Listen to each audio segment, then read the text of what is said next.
ఆదిలాబాద్ జిల్లా యాంత్రాంగం ఎన్ని చర్యలు చేపట్టినా కఠిన శిక్షలు ఉంటాయంటూ హెచ్చరికలను జారీ చేసినా వరుస కేసులు నమోదు చేసినా కొంతమంది విత్తన డీలర్ల తీరు మాత్రం మారడం లేదు. ఇక జిల్లా యాంత్రాంగ హెచ్చరికలను ఖాతరు చేయడం లేదు.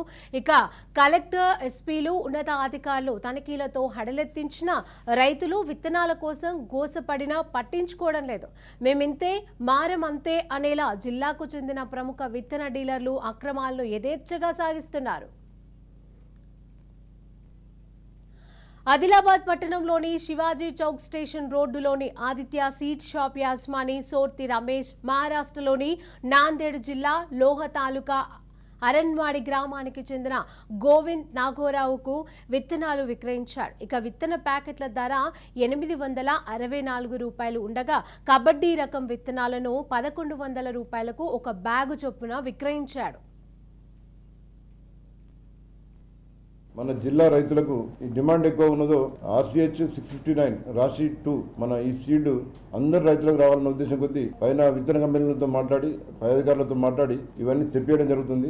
మళ్ళీ తర్వాత ఈ రాశి సీడ్స్ బ్లాక్ మార్కెటింగ్ కాకుండా వేరే స్టేట్లకు వెళ్లకుండా మొత్తం ఇంటర్ స్టేట్ చెక్ పోస్ట్ కూడా పెట్టడం జరిగింది. తర్వాత రైల్వే స్టేషన్, బస్ స్టాండ్ లో కూడా మన joint task force, police, revenue, agriculture officer తో జాయింట్ టాస్క్ ఫోర్స్ కూడా పెట్టి మేము రెగ్యులర్ గా చెకింగ్ చేయడం జరుగుతుంది. అయితే ఈ రోజు 12:15 ప్రాంతంలో మా joint task force team Adilabad railway station లో ఒక వ్యక్తిని చెక్ చేయగా, నాగోరావు అనే ఒక వ్యక్తిని చెక్ చేయగా అతడు మహారాష్ట్ర అని చెప్పడం జరిగింది. అతని దగ్గర 25 రాశి 659 BT2 సీడ్ ప్యాకెట్లు దొరికినాయి. తర్వాత కబడ్డీ, తులసి కంపెనీ చెందిన కబడ్డీ కూడా ఒక 8 ప్యాకెట్లు దొరికినాయి. అయితే ఈ కబడ్డీకి అతడు బిల్ ఇచ్చాడు. రేటు మాత్రం 864కు అమ్మాల్సి ఉండగా అతడు 1100కు డబ్బులు తీసుకొని ఓన్లీ 864 రూపాయలకు అమ్మినట్టు బిల్ మీద రాయడం జరిగింది. తర్వాత ఈ రాశి 659 ప్యాకెట్లు మాత్రం ఎలాంటి బిల్లు ఇవ్వలేదు. కొనుగోలు చేసిన రైతులు రైలు మార్గంలో మహారాష్ట్రకు వెళుతుండగా రైల్వే స్టేషన్లో టాస్క్ ఫోర్స్ బృందం తనిఖీలు చేపట్టడంతో రైతు పోలీసులకు పట్టుబడ్డారు. ఇక పోలీసులు కేసు నమోదు చేసి విచారణ చేపట్టారు. తీరా చూస్తే బిల్లు మాత్రం ఆదిలాబాద్ జిల్లా జైనత్ మండలం తిరుపతి అనే రైతు పేరిట రాసిచ్చినట్టుగా తేలింది. ఈ ఘటనపైన 1 టౌన్ పోలీస్ స్టేషన్లో ఆదిలాబాద్ అర్బన్ వ్యవసాయ అధికారి వెండి విశ్వమిత్ర ఫిర్యాదు చేయగా పోలీసులు కేసు నమోదు చేశారు. డీలర్ రమేష్ పరారీలో ఉన్నట్లుగా డీఎస్పీ జీవన్ రెడ్డి తెలిపారు.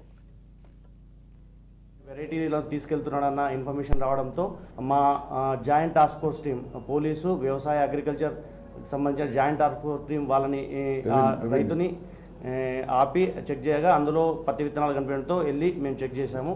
అందులో 25 పత్తి విత్తనాలు రాశి సీడ్స్కి చెందినటువంటి RCH 659 రకం హైబ్రిడ్ బోల్గాటు పత్తి విత్తనాలు ఉన్నాయి.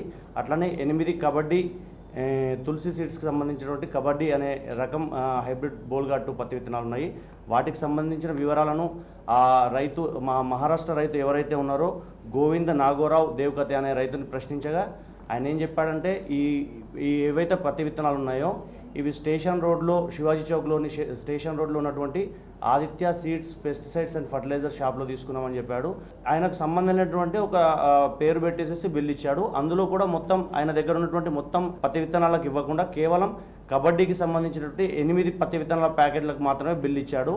అయితే పూర్తి ఎంక్వైరీ చేయగా ఆయన చెప్పింది ఏంటంటే, ఈ 8 కబడ్డీ విత్తనాలకు 864 MRP ఉండగా 1100 రూపాయలు ఛార్జ్ చేసినట్టు చెప్పిండు.